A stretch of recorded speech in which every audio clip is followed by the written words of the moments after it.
जय माँ गंगे, हर हर गंगे। तो अभी आप सब लोग देख सकते हैं, मैं ईशान शेमाल गंगोत्री धाम से। यहाँ पे जो है, ये माँ गंगा जी का मंदिर पीछे है।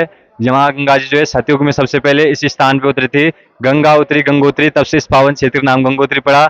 और जो है, यहाँ पर जो है राजा भगीरथ जी ने 5,500 वर्ष तक तपस्या की थी, तब जाकर माँ गंगा जी स्वर्ग लोक से पृथ्वी लोक में आई है पितरों के मोक्ष के लिए। तो अभी आप देख सकते हैं, ये माँ गंगा जी का मंदिर है।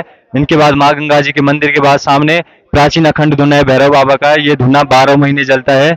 ऐसी मान्यता है कि इस धुने की परिक्रमा करने के बाद यहाँ से ठीक 9 किलोमीटर पीछे भैरव घाटी पे भैरव बाबा का मंदिर है। वहाँ के दर्शन अवश्य करने के पश्चात ही यात्रा पूर्ण मानी जाती है। उसके बाद यहाँ से नीचे जो है हमारे भगीरथ राजा जी का मंदिर है। यहाँ पे हनुमान जी का मंदिर है। नीचे रिद्धि सिद्धि गणेश जी का मंदिर है। अन्नपूर्णा माता लक्ष्मी माता जी का मंदिर है। धन्यवाद। जय माँ गंगे, हर हर गंगे। हर हर गंगे, हर हर गंगे।